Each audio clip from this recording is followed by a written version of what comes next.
Вы смотрите «Актуальное интервью», в студии Сергей Михедов. Здравствуйте. О поисково-спасательных работах во время пожароопасного сезона мы сегодня поговорим. Гость в студии Вадим Шадрин, заместитель начальника службы спасения Республики Саха-Якутия. Вадим Алексеевич, здравствуйте. Здравствуйте. Вот закончился пожароопасный сезон. Каким он был? Были ли сложности? Какие особенности были? Ну и чем они были обусловлены, эти особенности? Ежегодно пожароопасный сезон у нас в республике проходит непросто. Этот год не стал исключением. В этом году у нас действовал режим чрезвычайной ситуации в лесах федерального характера. Если сравнивать с прошлым годом, количество пожаров увеличилось на 20%, а площадь на 138%. Это у нас более 3 миллионов 400 тысяч гектаров леса сгорело, а в прошлом году у нас 1 миллион 400 было. Да? Сезон непростой прошел, но в целом здесь хотелось бы отметить, с каждым годом мы стараемся улучшать свою работу, да? И в этом плане достижение касаемо службы спасения, можно сказать, что наша основная задача – это не допустить перехода природных, лесных пожаров в населенные пункты. С этой задачей мы справились. Работу самолетов-зондировщиков обеспечивает служба спасения республики. Расскажите, как отработали зондировщики в этом году? Зондировщики в этом году работают у нас третий год в республике. 2 самолета у нас отработали. Это значит Ан-26 и Як-40. В целом охват территории мы увеличили по сравнению также с предыдущими годами. В более 20 районах мы отработали. И в целом также с поставленными задачами мы справились. Налет часов составил 225 часов и 62 рабочих вылета у нас было. Внушительная цифра. Второй самолет, зондировщик «Атмосфера» Ан-26. Он разработан у нас в республике по поручению главы Айсена Николаева. Как он показал себя за это время? У нас в республике работает 2 самолета, Як-40 гидромета и Ан-26, это полярных авиалиний, «Атмосфера», наш республиканский. Здесь могу отметить, у каждого воздушного судна есть свои плюсы, недостатки, можно сказать, да?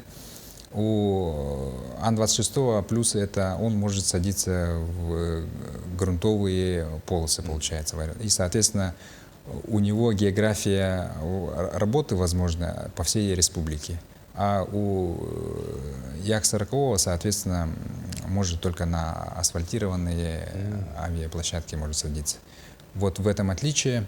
Но Як-40 он более маневренный, более скорость быстрая. В этом плане специалистам работать более удобнее, можно сказать. А Ан-26 он более такой универсальный получается. У нас география республики, не секрет, что достаточно широкая. Есть ли надобность в третьем самолете зондировщики? Для чего он нужен? Может быть, в каких-то районах, для каких-то районов такой самолет более подойдет? Да, у нас республика огромная, самый большой субъект Российской Федерации. Соответственно, здесь, что хочу отметить. У нас 2 самолета мы в основном базировали в Якутске, 1 самолет, второй в западных районах, южных районах и в северных. Здесь необходимо учитывать то, что каждый летный час, он мы же оплачиваем, республика оплачивает, да? Соответственно, передислоцировать самолеты там в северные районы и так далее, это затратно получается. И в целях оперативного реагирования было бы разумнее еще 1 самолет держать в северных районах, допустим, в Среднеколымске, да? А второй самолет мы бы держали в южных либо в западных районах, либо в Нерюнгеле, либо в Мирном, и, соответственно, 1 самолет в Якутске, который бы отрабатывал у нас по Заречным, Центральным и по Вилюйской группе районов. В связи с этим необходимость есть, и если был бы у нас и 3-й самолет, это было бы более эффективно, можно сказать. Ну, действительно, как минимум, экономия на топливе будет точно. Да, да. А вот если реальные перспективы получить третий самолет? Ну, перспективы, конечно, есть, но хотелось бы отметить, что и так у нас из 4 самолетов, которые работают по всей России, да, в Российской Федерации всего 4 таких самолета, 2 из которых работают у нас в республике. Ну, в следующем году их будет 6, вот, а насчет третьего, ну, тут, да, есть перспективы, есть над чем работать. Вот в службе спасения Якутии создан специальный отряд, который занимается тушением пожаров.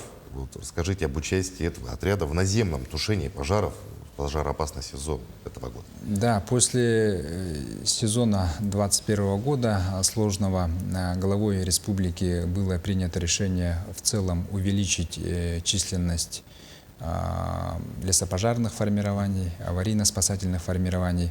И в рамках данного поручения в службе спасения в 2022 году создан региональный аэромобильный отряд специального назначения.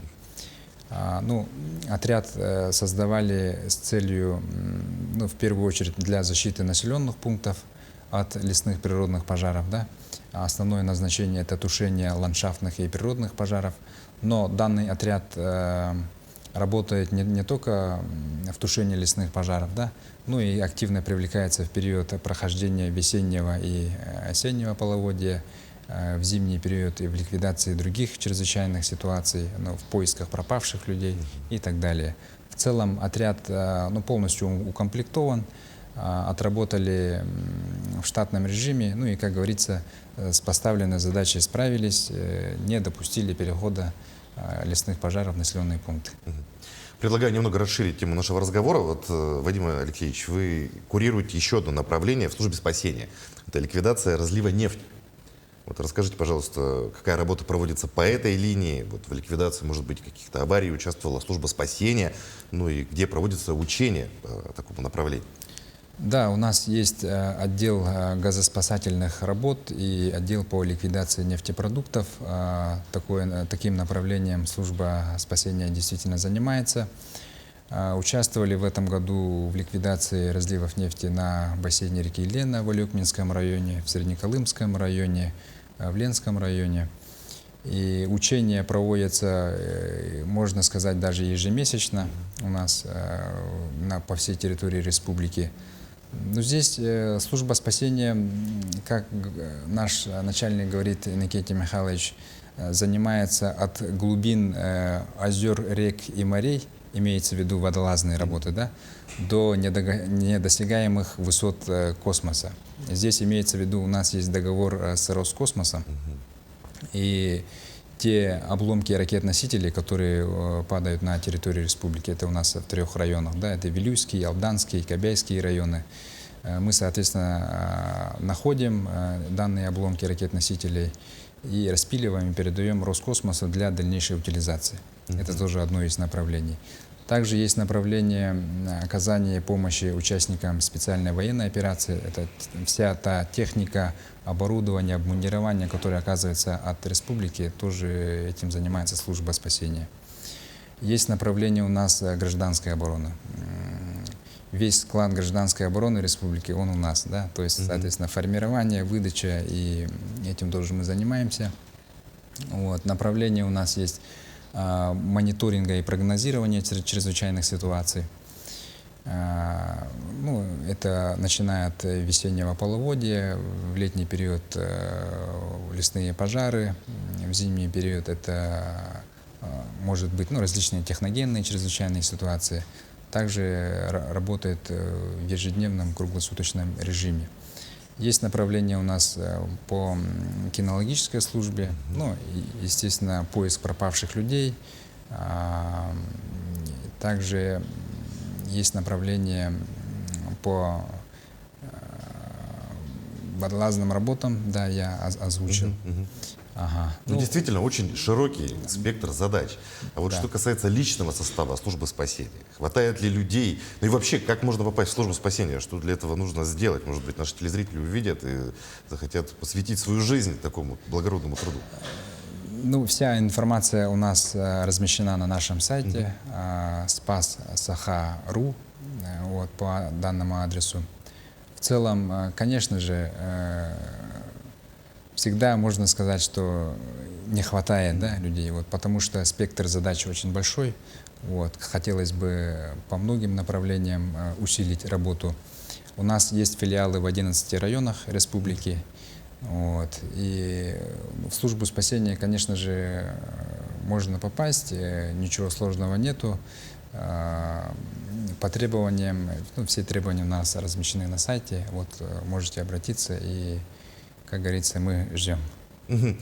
Вот сейчас начинается сезон распутицы, да, скоро лед покроет наши реки.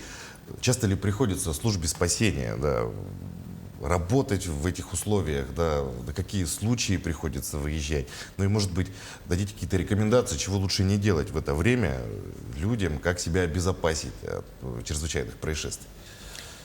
Да, у нас в этот период проходит акция «Безопасный лед», и, соответственно, в этой части служба спасения также проводит профилактическую работу.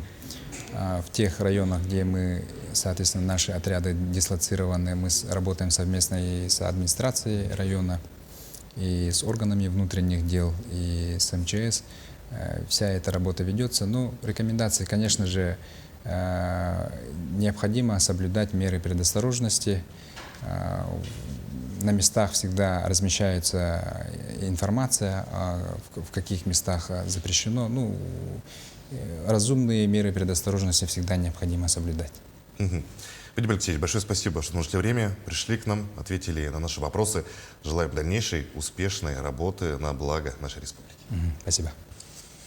А я напомню, вы смотрели актуальное интервью. Оставайтесь на нашем канале.